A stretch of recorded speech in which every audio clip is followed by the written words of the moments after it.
Chapter 13. Breakfast. Jeremy James was looking forward to breakfast. He and Daddy went downstairs to the breakfast room, where there were about a dozen tables, most of which had one or two grey-suited men sitting at them. Daddy and Jeremy James sat in the corner and waited. After a few minutes, a thin, long-faced woman with wispy brown hair and a white apron came in carrying a tray, which she put in front of the fat, bald-headed man at the next table. Then she turned to Daddy and Jeremy James. "What do you want for breakfast?" she asked. "Eggs and bacon and sausage and roux mushes," said Jeremy James. "Please." "Ha, you'll be lucky," said the woman. "Coffee or tea?" Daddy said he'd have a coffee and Jeremy James would have an orange juice, and the woman nodded and went away. "Some funny goings on here last night," said the fat man at the next table. "Huh?" said Daddy. What sort of goings on?" "The police were here, and an ambulance." "Really?" said Daddy.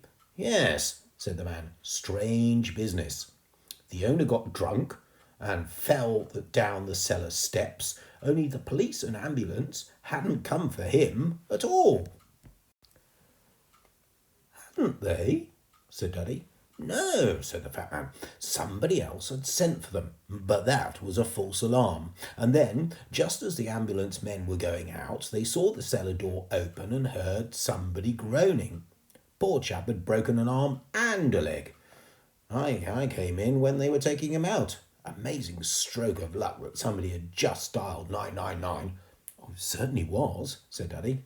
"I dialed 999, said Jeremy James. "Did you?" asked the man. "He did it by accident," said Daddy. "Well, that's how the owner fell down the steps," said the man. "By accident. Broken arm and leg. What a life, eh?"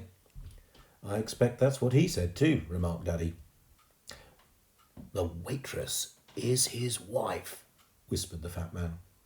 Daddy said he thought the owner's wife had left him, but the fat man said she'd come back when she'd heard about the accident. "She hates this place," he said. "Can't blame her either. Who'd want a job in a place like this with a man like that? Now he's going to be off for weeks, and she's stuck here till she can get someone to take over. That's why she's in such a vile mood." The long-faced woman came in with a tray, which she put down in front of Daddy and Jeremy James. On it were a cup of coffee, a glass of orange juice, and 4 bread rolls, and some butter and marmalade. "Where's breakfast?" asked Jeremy James. "That's it," said the woman, and went away. "It's what they call a continental breakfast," said Daddy. "Oh, I don't want a conky-mental breakfast," said Jeremy James. "I want a real breakfast."